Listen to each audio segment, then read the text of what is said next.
keep that shot in.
I balanced it so it stays.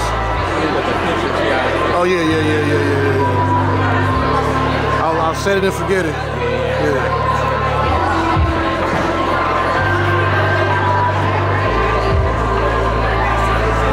It's the floor. People walk by and stuff.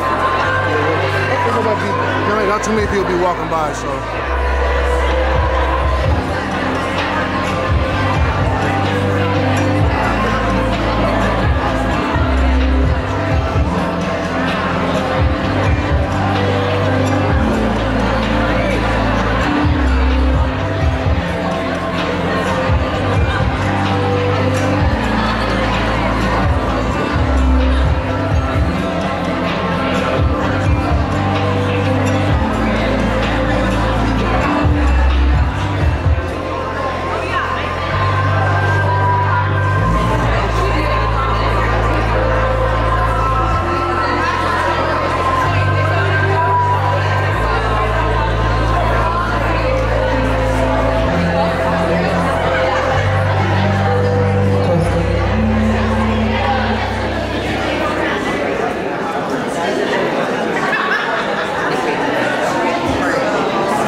But I do want to welcome you to the CalFresh Forum. This is our 25th CalFresh Forum. So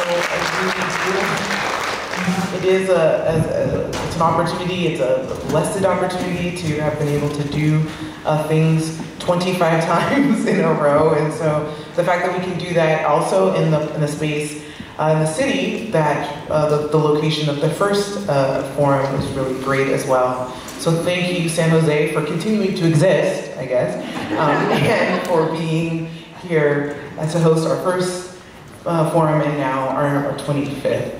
My name is Kameron Mims-Jones, and I am a senior advocate with Nourish, California. I've had the opportunity to be involved in the CalFresh Forum since 2019, and it has taken, throughout the 25 years, it's taken a lot of different formats and had a lot of different goals, individual goals, but overall the desire is to bring folks like yourself who are passionate about food, passionate, but most importantly passionate about people and getting access to the resources and nutrition and food that we all need to thrive, and in a way that's respectful and accessible.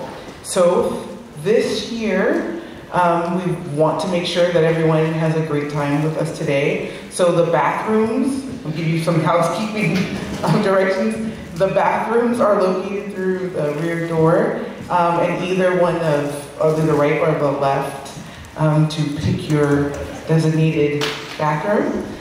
We will be having refreshments, coffee, tea, water, and soft drinks.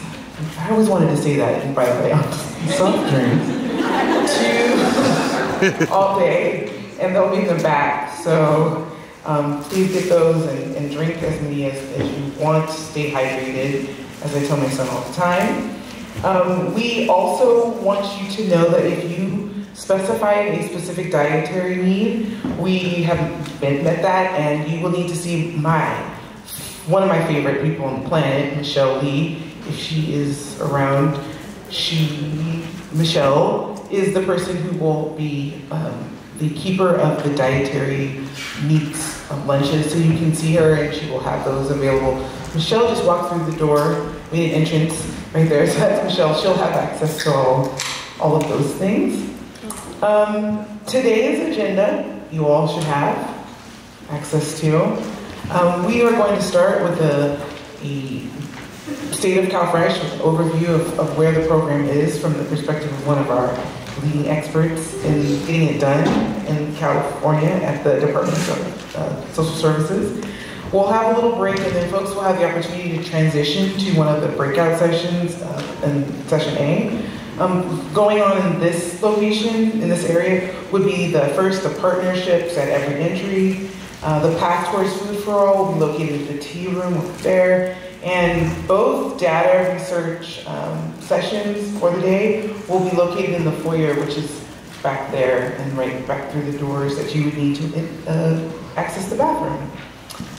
I really do think that's it. I touched upon the ways in which the forum has changed throughout the years.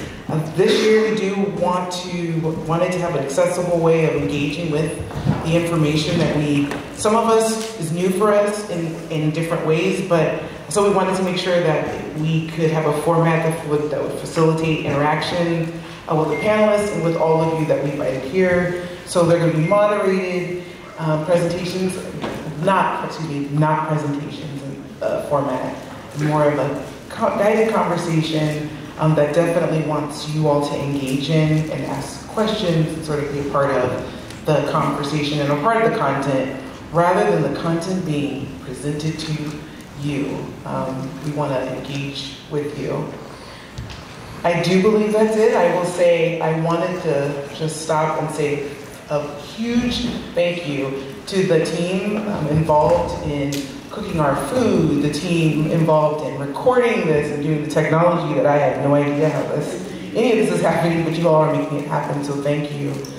I don't want to get emotional, but I would like to say so much thank you to Michelle and Courtney, who have been a part of creating this event and made it only possible because of the great teamwork and team members that they are. And then the rest of the Nourish California staff that you may all know: Betsy, Jared, Jackie, Angeles, George. I think I got everybody. Please tell me I got every Jackie. Did I say everybody's name? Yes, Courtney already got a special shout out, but I'll say her again. Another shout out to Courtney. Thank you all for being a Nourish California that that has the ability to convene folks on this issue for 25 years, and I appreciate all of the opportunities that we have to work together, and much success for us in the future. So with that, I will introduce someone I think many of you may know. Her name is Kat Yang. She will be doing overviews with us. The thing that I will only say about Kat, because when she wanted me to do a whole bio thing, is that she is dedicated to the dialogue, to dialogues that make change. She is definitely one of those folks who is doing the work in a way that allows for discussion and open dialogue that could actually end up engaging in better policy for the folks we advocate for and work alongside. And so it's a really great opportunity to always engage with Kat, but to have her be the person to be sharing this update with you all. And so with that, thank you again, and I will have Kat in.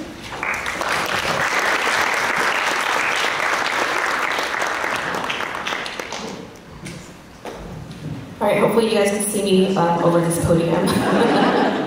Good morning, everyone. As Kameron mentioned, I am Kathy Yang. Some of you know me as Kat Yang. I am the CalFresh Policy and Implement Bureau Chief with the California Department of Social Services.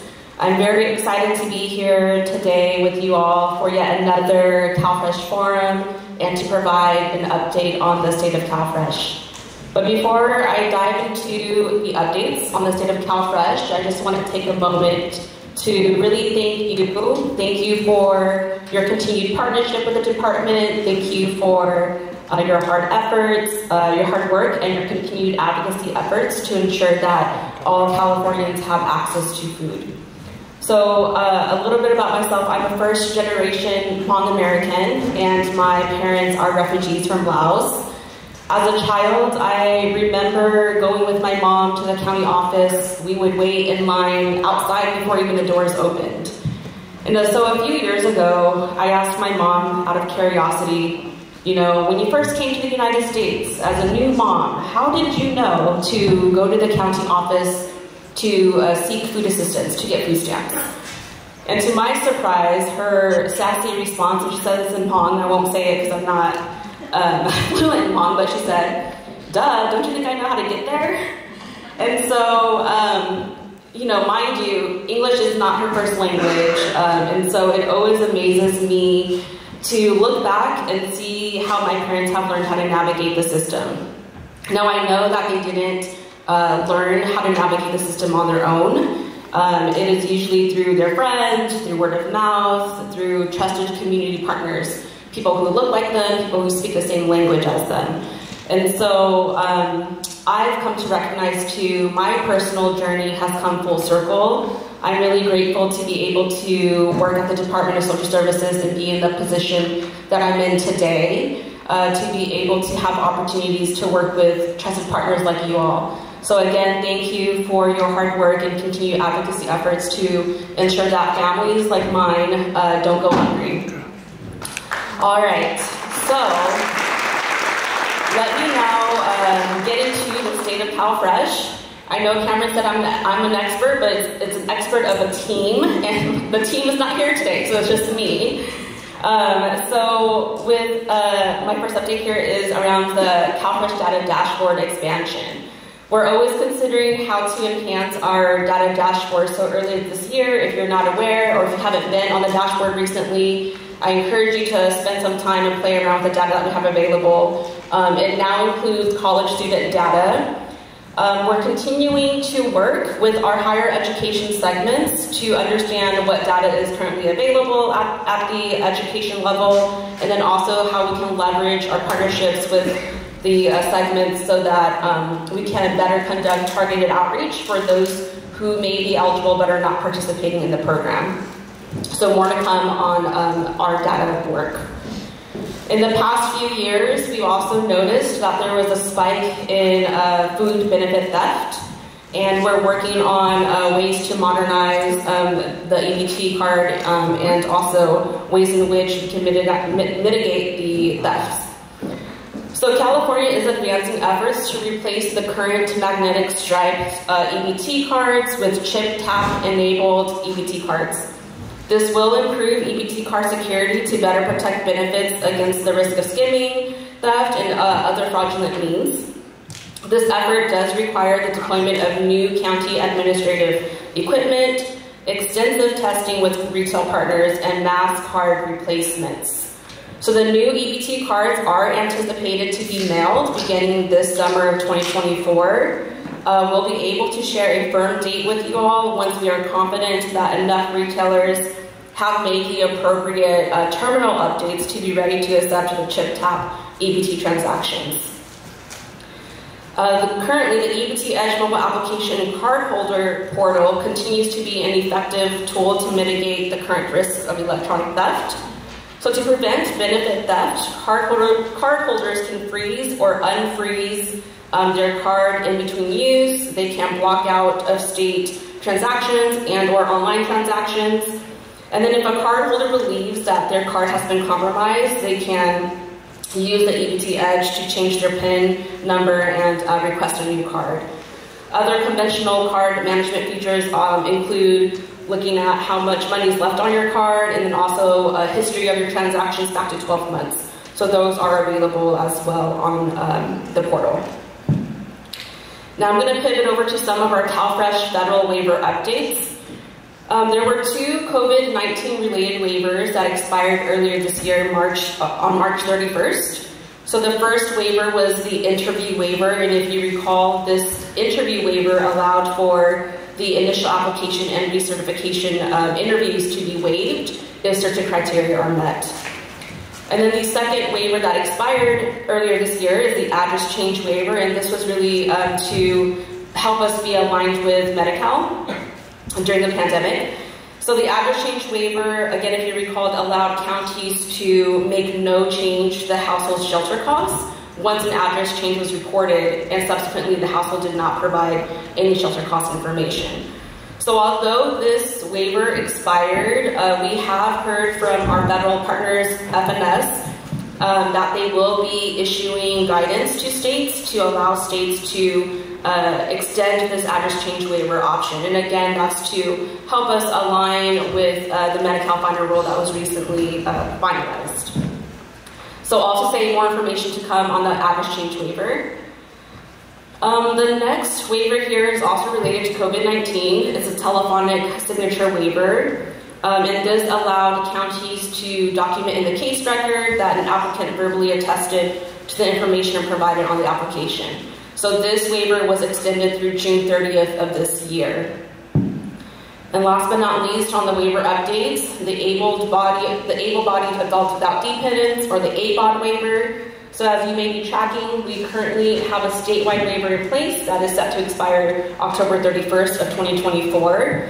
We are currently waiting for labor force data to be released from the Bureau of Labor Statistics. Once we get that data, we'll be able to analyze to see if we still are eligible for a statewide waiver or if we have to pivot over to a regional waiver. So as soon as we get that data, as soon as we finish analyzing it and determining what we're eligible for, we'll be able to communicate with stakeholder partners. But regardless, we will plan to submit an extension request for the ABOD waiver beyond October. All right, now I'm going to move us to a new exciting program, which some of you may already have heard of. Sunbucks, kind of like Starbucks, but Sunbucks. It's the summer EBT program, and it's known as Sunbucks in California. It has been implemented to provide food assistance to family with school-aged children during the summer months when they do not have access to normal school meals offered through the schools. So this program provides a lump sum payment of $120 or $40 a month for the months of June, July, and August. Sunbucks is a new permanent program. Card issuance. So eligible households will begin receiving their Sunbucks cards around mid-June of this year, and the mailing is expected to conclude January 2025. For this summer 2024, California will be the first state in the nation to issue Sunbucks benefits, bringing over $600 million federal dollars to California families. That's a huge accomplishment. So we understand that excellent customer service is key to a smooth running Sunbucks program launch. As such, we are excited to announce that the Sunbucks helpline is going to go live on Monday, May 28th. The call center representatives will be able to assist households with a wide range of questions and needs, including PIN setup, card replacement, address changes, general and complex eligibility questions, which I will not be going into today, and escalations. As well, there's a ton of Sunbucks outreach happening right now. So we're excited to also announce that the Sunbucks webpage has launched. The Sunbucks website is a resource where families and program partners can access additional information about the Sunbucks program. The webpage contains information such as what are Sunbucks, who is eligible, how to get Sunbucks, frequently asked questions, where to find other food resources, and a partners page.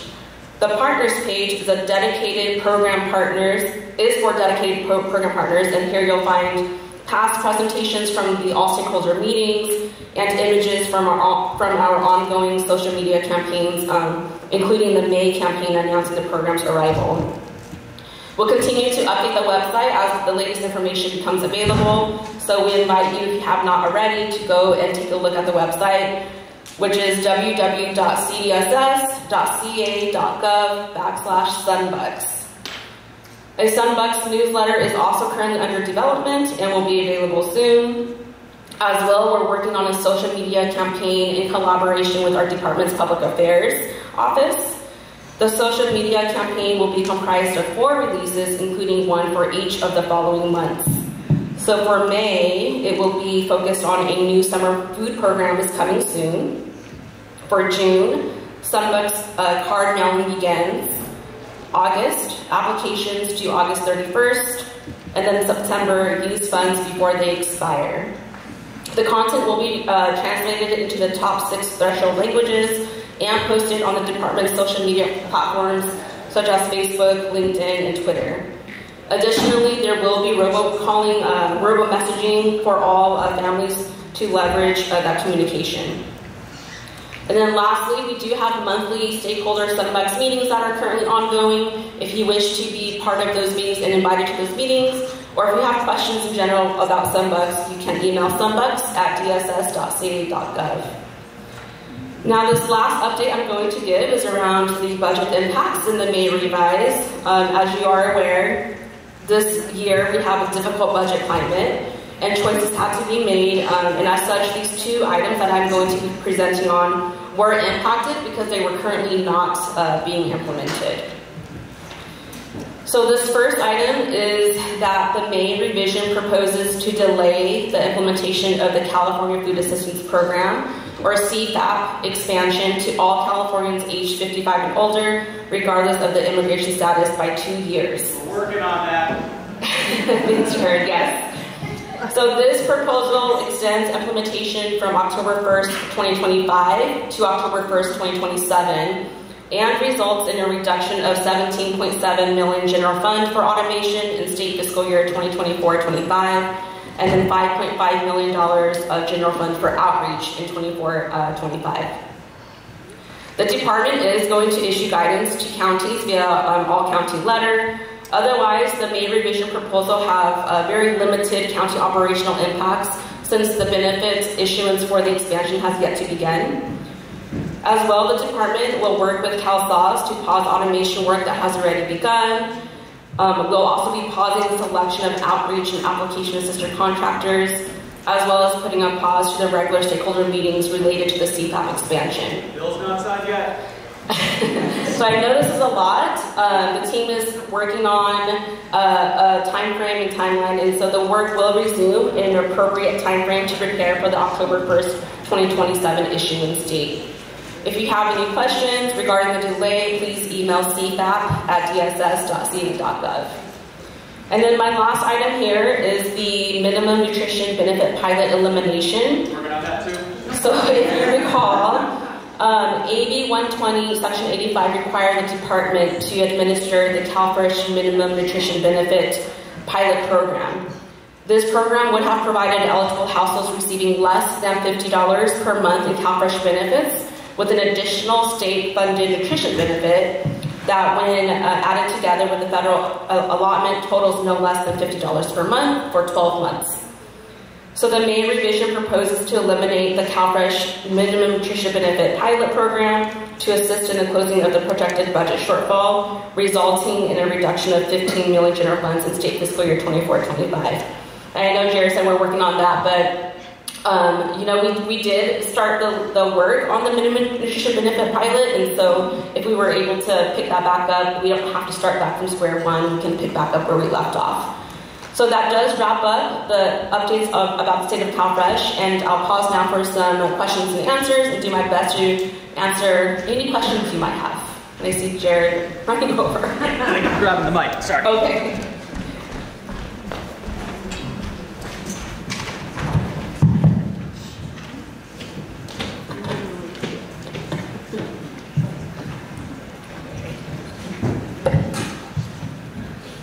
Testing, call Governor. Okay.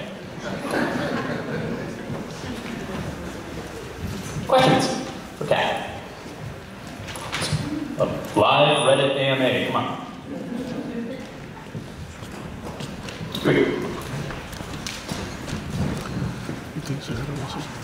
Hi, good morning. So I would like to know when the minimum nutrition program will be implemented. Do we know the date? Thank you. So if I heard correctly, do we know when the minimum nutrition benefit pilot is going to begin? Is that what you said? So unfortunately, the May revise in the budget actually eliminated the minimum nutrition benefit pilot program. So there's, at this point, no start date for that pilot program to begin, unfortunately. Working on that. Yeah, what Gabby, zoom it, Lindsay. do you have anything to say? Put you on the spot. Gabby just led a really strong letter to budget leaders. Take off your, he's on me right now, anyway. I think just like Jared mentioned, you know, the final budget hasn't been released yet, and so advocacy and the work continues. I know that the legislature, the Assembly, and the Senate are meeting this week to discuss the new revise, and so this is a perfect opportunity to submit a letter to them and just let them know that we don't want food for all cut and we don't want the pilot cut. Thank you, Gabby. Freshie Award nominee, you can see why. Always be advocating. You don't want him to stay with the... Amy with a question. You're always so shy, I'm surprised. Yeah, just... In regards to ABOD, keep it exciting.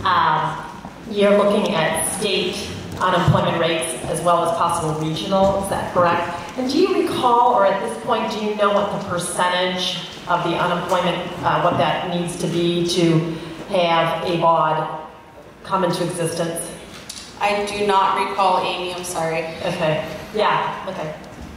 Yeah, and then with the Sunbucks, do you know what kind of information is going to be included with the car? That was an issue a little bit with PEBT. Not enough information was, we felt not enough information was put in with the card to help people understand what this card was all about. Yeah, that's a good question. I'm actually not quite sure what is actually going to be included in the Sunbucks EBT card mailing, but I'll make sure to connect with our team and circle back with you. And do you know what languages? I don't know sorry you guys, I don't know language either. I know that it will be probably English, Spanish. I for sure want to say that. I don't know if there's going to be additional languages at this time. Okay, thanks. Amy, bring in the wonk. All right. I used to know that ABOD rule, but then they changed it. That's weird, yeah. We'll follow up on that. Right? Yes. That's we can get that answer. Does anybody have any information about the Sunbucks? Maybe, I don't know, Angeles or others about languages or anything to share? Is that? Yeah. So I know you're very involved in that. Yeah, I think that right now there's going to be about 5 or 6 languages from CDSS, and organizations, advocacy organizations are looking to do more languages, maybe even 11, I believe, the top 10. So for sure, we're working on making sure that everyone knows the information and try to avoid so many families that did not use the PEBT because of fears, because they didn't know how to use the card or what was the card about. Sometimes they think it's a scam, so it's really, really important the outreach that CDSS is doing and all of the partners. So thank you everyone for doing that. Thanks, Angela. If people have questions about Sunbucks, there's a brain trust here for sure today. And I was interested to learn, because I think a lot of people were like, Sunbucks, what? It's supposed to convey summer nutrition, sun. Okay, I'm done. Here we go. Hi, I just had a comment about the card that's being issued for Sunbucks. I was surprised to see that it's identical to the EBT card. It's not like the PEBT card is like a different style of card, and this one is, I mean, it looks like exactly the same as an EBT card, so I was really surprised to see that. The only difference is that it does mention Sunbucks in the front of the card, but everything else is the same, the golden advantage. So I'm not sure how some of those recipients will be feeling about that, you know, with the CalFresh stigma. So I was really shocked just to see that it's the same type of card as the regular EBT card. Interesting. Anybody have any information? Maybe are other states, any other practices in other states that anyone's aware of? Maybe we can look into that. Amy, you got some info? Just from the Sunbox workshop at the Food Access Conference last week, just that they mentioned there's a lot to change. They want to change to the Sunbox program.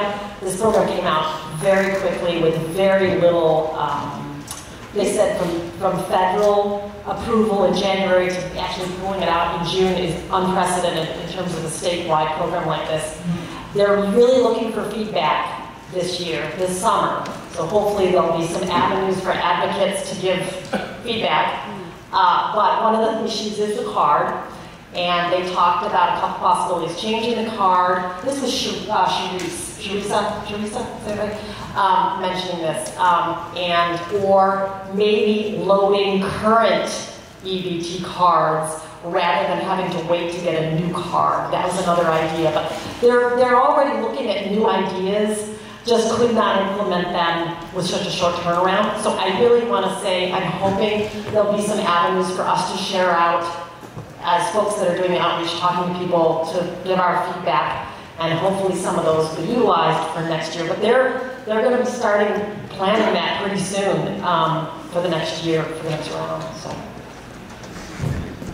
Thanks, Amy. Yeah, and I do think really want to thank and appreciate Kat and the team at CESS for getting. You mentioned we'll be the first state to roll it out, and I know I've heard from some of your colleagues that you're putting it together with duct tape and rubber bands. There's no admin funding, and you guys are just really pedal to the metal. So let's give CESS a hand for some of it. It's a permanent program, folks. Permanent.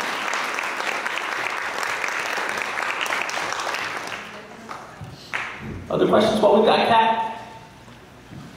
This might be your last chance. I believe she's gonna leave us in August. Hi, thank you for everything you shared first off.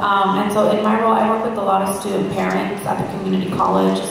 There's a specific plan in place to kind of outreach to the K-12 about Sunbucks.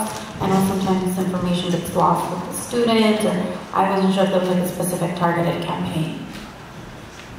Sorry, can you repeat that one more time? Yeah, is there a specific like type of outreach campaign that maybe CDSS is working on with the K-12 to ensure the information reaches parents?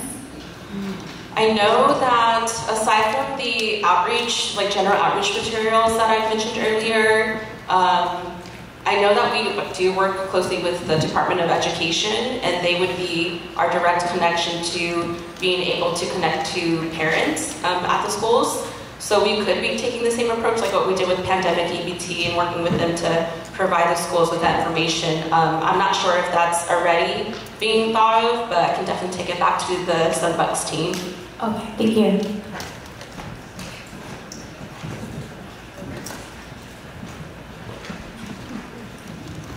Regarding Sunbucks also, do you know the timeline of when parents apply for the program? How long it's going to take for them to actually get approved and then receive the card? Sorry, I do not know the timeline for that. And make sure your single shot is time. Sunbucks interest. We're going to have a Sunbucks summit next year, along with the forum. It's working out.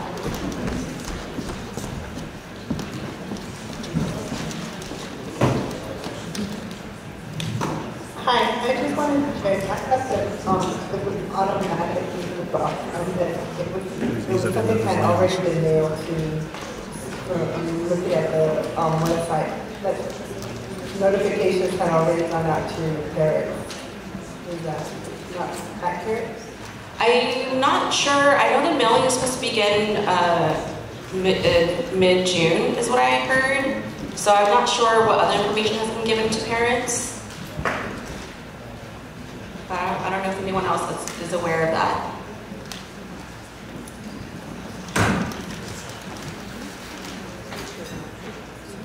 Other questions? I'll throw one out there for you, Kat. In the very unfortunate event that we were not able to secure an extension of the statewide waiver for the ABA time limit, what would the timeline be for the impacted counties? Because it would probably be certain counties that would lose the waiver if that's what happened last time. What would be the timeline for those counties to have to implement that? Do you know?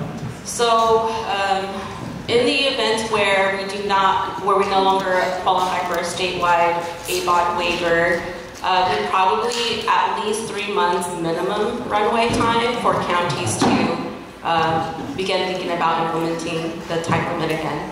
Dig back into that handbook. Yep. Yeah, very complicated, bad rule. Yep.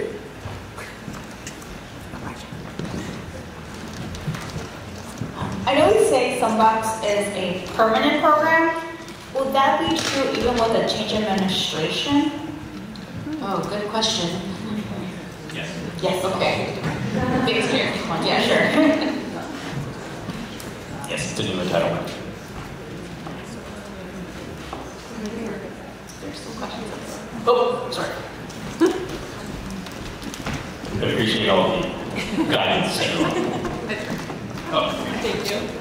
So I was also recently notified, and I mean it's some good news, is that with Sunbucks, we would be able, at certain farmers market, be able to match those benefits with market match. So it's always good news to hear. Now, some people here might have more information than me, but I'm not sure if market match is still running for Sunbucks. Tiffany, do you know? Will market match, the question is, will market match be able to match Sunbucks?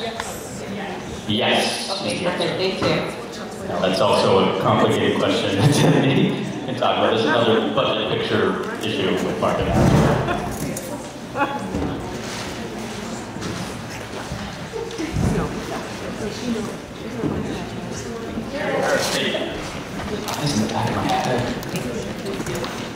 Yeah, so if I understood it right, you mentioned that for the CalFresh minimum allotment proposal, that is just for 12 months, not permanent. Is that right?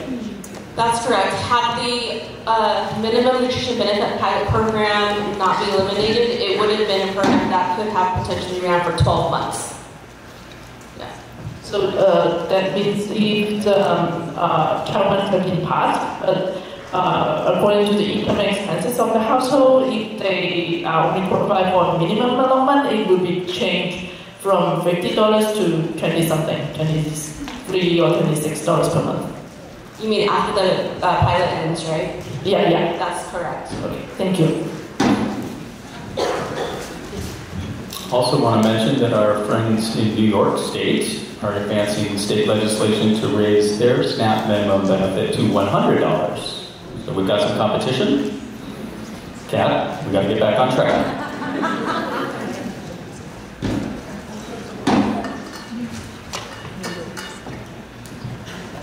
I'm blind. Raise your hand. Wait.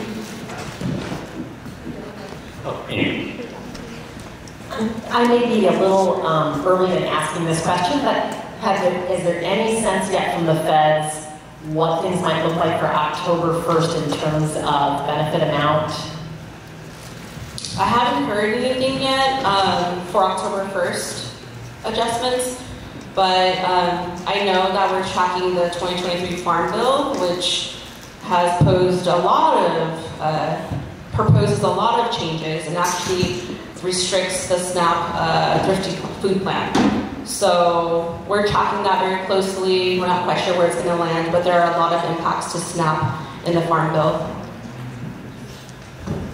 Yeah, Amy, I think you're referring to the COLA, right? The annual COLA, and I think that's tied to the consumer price index, so we could maybe get some indication because it could go down. It could go down from $23.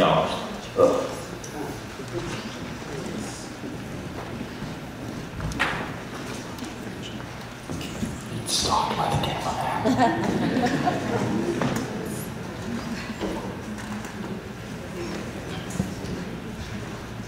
Questions? Witty rejoinders?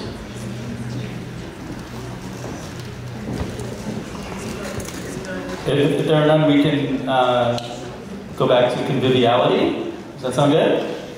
All right. Thank you, Kat. Thank you. Please give Kat a big round of applause.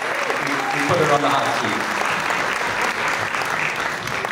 Oh, great, folks. Thank you. Once again, thank you, Kat.